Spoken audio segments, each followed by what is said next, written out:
Seu som ressoa e se espalha em toda a terra. Salmo 18. O bom dia. Desejo a você uma excelente segunda-feira e semana e que possamos permanecer na paz de nosso Senhor Jesus Cristo. Em nome do Pai, do Filho e do Espírito Santo. Amém. Recorramos sempre à poderosa intercessão de Maria Santíssima, nossa Mãe, e de São José, o Justo. Na liturgia de hoje celebramos o ofício da festa dos santos Simão e Judas Tadeu. Simão, o cananeu, e Judas Tadeu foram chamados diretamente por Jesus. Seus nomes encontram-se em todas as listas dos apóstolos, tanto nos evangelhos quanto em Atos dos Apóstolos. Judas tornou-se popular e cultuado como padroeiro das causas desesperadas. E o exemplo desses mártires nos estimula a manter a unidade na igreja e nas famílias. E vejamos, foram chamados diretamente por Jesus. E podemos nos perguntar: nós fomos chamados? Se sim, quem nos chama? É um convite constante para nossas vidas. Sempre quem chama é Deus. A vocação, a resposta, não pertence tão somente a nós. Pertence àquele que chama.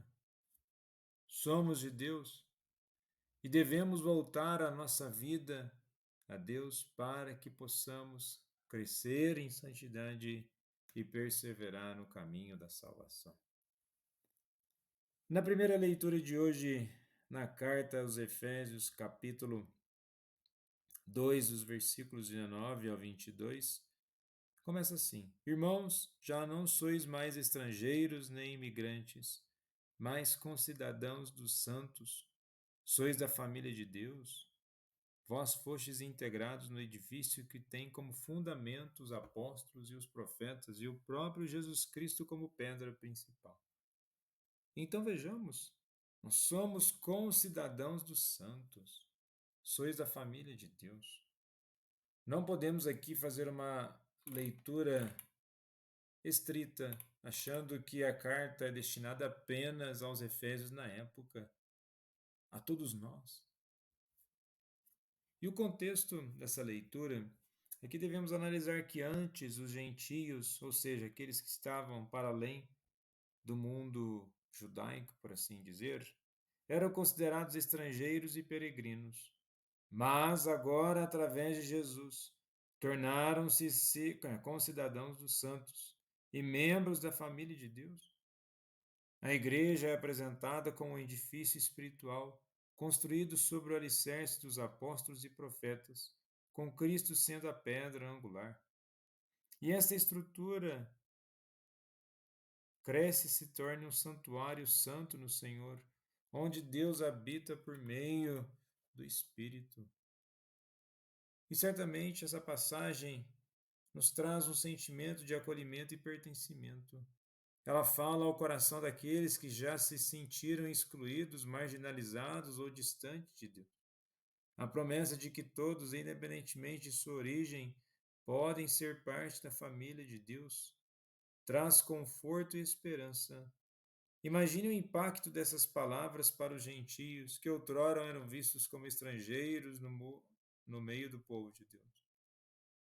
É uma mensagem poderosa de inclusão, afirmando que em Cristo não há mais barreiras ou divisões. Ou seja, a própria salvação, a necessidade de constante de conversão, já é uma inclusão. Somos incluídos exatamente na família de Deus. E quando Jesus diz que quem é seu irmão, quem é sua família, é aqueles que fazem a vontade de Deus, realizar a vontade de Deus é escutar a Deus, e para que possamos verdadeiramente escutar a Deus, é preciso escutar. E quem se coloca numa posição de escuta em conversão, mudança. Se somos chamados, não somos chamados a permanecermos os mesmos, nós seremos transformados por tal chamado.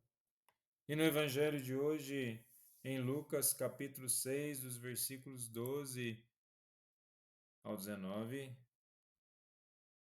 afirma que Jesus se retira para a montanha para orar, dedicando uma noite inteira em oração, e depois disso ele escolhe 12 discípulos a quem chama de apóstolos. E a escolha dos 12 não é apenas uma seleção de seguidores, mas simboliza o estabelecimento de um novo povo de Deus, em paralelo com as 12 tribos de Israel, apontando para a continuidade e renovação do plano de Deus. E vejamos, se Jesus passa a noite inteira em oração, nos ensina sobre a importância do relacionamento íntimo com Deus, especialmente em momentos de decisão. A cena de Jesus curando as multidões também dispersa compaixão, mostrando o Salvador que não apenas ensina com palavras, mas toca a vida das pessoas de maneira concreta e amorosa. Mas ele se prepara com a oração. E novamente é um convite para nós, que possamos nos preparar não apenas com palavras ou com pensamentos positivos, mas com uma vida de oração. E esta passagem nos desafia a reconhecer a importância da oração e da busca por intimidade com Deus em nossa vida cotidiana. Nós podemos ver que as desgraças que assolam o mundo de hoje é exatamente pois o ser humano vai carecendo cada vez mais de intimidade com Deus. A dedicação de Jesus à oração antes de uma decisão importante nos ensina a valorizar o tempo a sós com Deus para obter clareza e discernimento. E as trevas no mundo de hoje é exatamente o distanciamento de Deus, que cega o ser humano e com isso surgem os pecados e as divisões. E quanto mais distante e quanto menos claras as coisas, menor será o discernimento. E novamente, que possamos buscar a intimidade constante com nosso Senhor.